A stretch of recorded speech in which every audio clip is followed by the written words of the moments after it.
Strap in and get ready. You're about to experience Talking NASCAR with Brandon and Clint. Well, welcome everyone to another episode of Talking NASCAR with Brandon and Clint. I'm Brandon. And I'm Clint. And tonight we're going to be getting into something that I think both of us are pretty excited to talk about. Something a little different here. And it's conspiracy theories. NASCAR conspiracy theories is the topic for this evening. And I have a theory, and it's one that I've shared privately with a few members of my family. I haven't heard it yet. Yeah, Clint, you have not heard this yet. Only my dad and Bryant and a few other people have heard this, my brother Bryant. And so now I release this to the masses. Before we start, we do have a fake sponsor for tonight. We do have Nike, a rich man's Reebok. Go buy some Nike. So, I think they probably like that more than Reebok liked their a poor man's Reebok. Yes, absolutely. So because of your generosity of watching our YouTube channel, Brandon can now afford Nike clothes. I've been able to move up into the world. So thank you to our many watchers and subscribers. Okay, so my theory is about what the career effects, what happens to your career as a driver when you wreck an Earnhardt and take him out of contention for a win. Okay. And so for starters, there are two drivers that this theory is built upon. The first is Jeremy Mayfield. There's a lot of places we could start with the tragic and unfortunate career of Jeremy Mayfield. Can I say at the restaurant that I work at occasionally? Yes. I've been watching NASCAR classics like you and I have talked about. And a couple of the late 90s races I've watched, Jeremy Mayfield for a while was pretty good. Yes. He was solid. Yeah. Yes, he had, and I mean, he had 5 career wins. You know, his career seemed to be going in the right direction. I can only think of one, and it's probably the one that you're going to reference. Yes, his 3rd career win. Okay, this is the summer 2000 Pocono race. Dale Sr. is leading, and he gets into Dale Sr. and uses his terminology in victory lane, rattles his cage, bumps Sr. out of the way, and wins the race. Sr. finishes 4th. Okay. Mm-hmm. Very, very quickly after this, we see a very, very sharp decline in his career, and then eventually a very, very serious fall from grace in his personal life that leads to him eventually being pleading guilty to drug paraphernalia and theft charges. True story. You can't make this up. Okay, so after he wrecks Dale, the very next season, this is middle late 2000. In 2001, he is released from Penske after the Kansas race because he and Rusty Wallace seem to be feuding. Seems to be one of the reasons. Yeah. He ends up finishing 35th in points after having a very promising year in the year 2000. Okay. And then he joins Ray Everham. He gets a few more wins in his career. He gets 2 more wins after this. He did make the inaugural chase.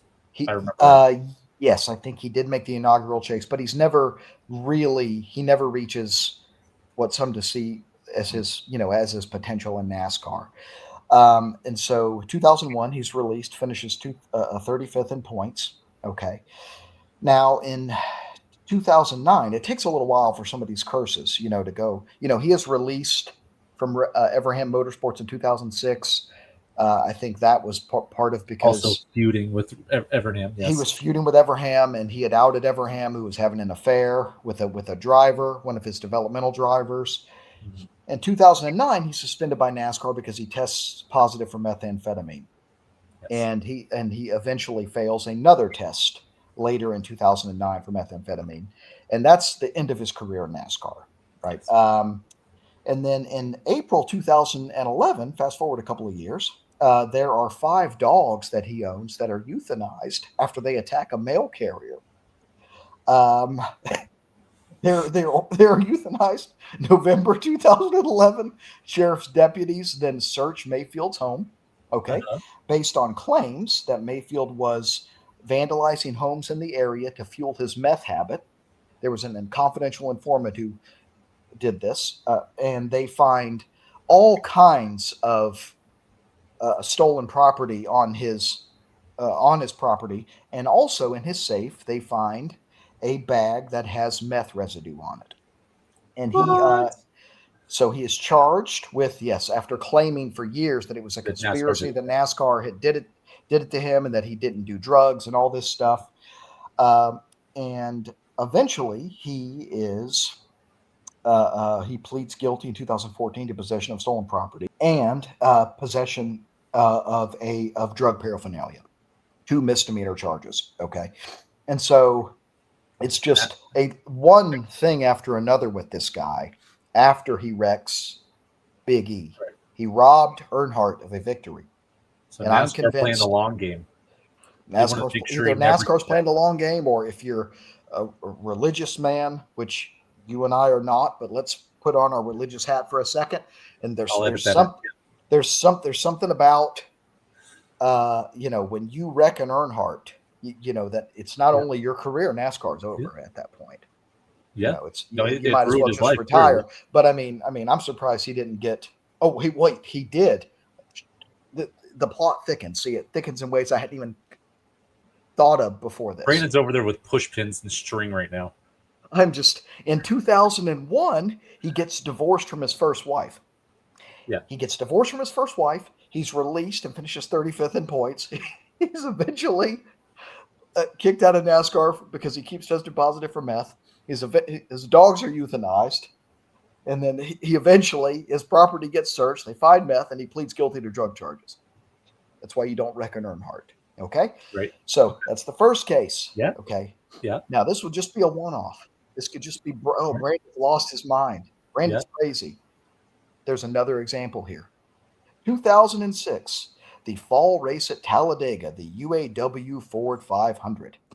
Dale Earnhardt Jr. is in the lead on the last lap. Jeremy Mayfield is in second. Brian Vickers, the talentless hack that he was. Well, I shouldn't say talentless hack. He won the 2003 Busch Series championship. Yeah. So there was potential. Won a couple things. Yeah. There was potential to his career before he completely just dismantled everything in this moment. So he gets into Jimmy Johnson, and Jimmy Johnson gets into Dale and takes out. So he takes out Earnhardt, and Brian Vickers ends up winning the race. Okay. Mhm. Now, this is his first career win. He would get 2 more wins, just like Mayfield. There's two wins post the Earnhardt wreck-induced victory. But after this, the next season, his first season with Red Bull Racing, so he leaves Hendrick after winning this race in 2006. Listen to this. 38th in points, 13 did not qualify with Red Bull Racing. Toyota had a terrible first season, for sure. Terrible first season. And so he's gone from victory lane at one of the greatest super speedways to not being able to make over a third of the races the very next season. And he's 38th in points. So we see 35th in points for Mayfield, and he's released. And we see this guy, and we see with Vickers 38th in points the next season. It's an immediate career spiral once you take a victory out of the hands of an Earnhardt. He eventually does make the chase or the playoffs, whatever the hell they were calling it. In 2009, he finishes 12th. This is his highest career finish in points. So again, he had some potential. But the plot thickens here because then later on, he begins to develop very serious health issues. He develops blood clots in his legs. Yep. He develops heart issues. That eventually these health issues force him to retire from auto racing. And then he ends up marrying someone named Sarah Kellen, who was allegedly Jeffrey Epstein's quote unquote sex scheduler. And they have recently also gotten divorced. As of this year, that it was announced that they were divorced. So his personal life, he was married to someone with very, very shady past, and he is also. And say it again. So I wonder how he met her. Yeah, it's a great question. Maybe we could have him on the podcast and ask him. Yeah. I wonder if he'd be interested in being on here.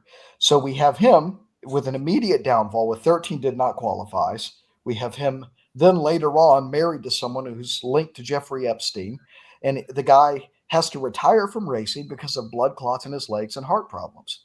All of this starts, all this spiral starts after the wreck that takes out Dale Earnhardt Jr. and deprives him of his victory. And so these are the two cases that lead to what I call the Earnhardt conspiracy theory. The Earnhardt, well, what should we call it? The Earnhardt victory deprivation conspiracy theory. Something real fancy sounding, real fancy, real academic sounding. Comment down below. And so these are the two cases that I have to support my theory, and I welcome questions from the audience. I would like to add Kyle Busch potentially. Now that's taken a lot longer. Okay. But when he spun Junior at Richmond in 2008? Yes, 2008 would have been his first victory with Hendrick. Earnhardt fans don't forget, people, in case that wasn't clear from this video. Now, not an immediate downfall by any stretch. Did win a couple championships. True. But now, I mean, big downfall now. Yes. And may never win another race. And we've seen the professional downfall, but we haven't seen his wife leave him. He hasn't developed any chronic medical condition. He hasn't been charged with, any drug-related offenses as far as I know. Hey everyone, thanks for watching. I wanted to break this up into two different shows. As you just saw, Brandon did his conspiracy theory, the Earnhardt deprivation conspiracy theory. And in the next episode, we'll feature my conspiracy theory. So thanks for watching, and we'll see you next week with mine. Thanks. Thanks for listening to Talking NASCAR with Brandon and Clint. Be sure to like, subscribe, and share with your friends. Have a suggestion? Leave a comment down below. The boys would be happy to hear from you. Until next time, have a great week.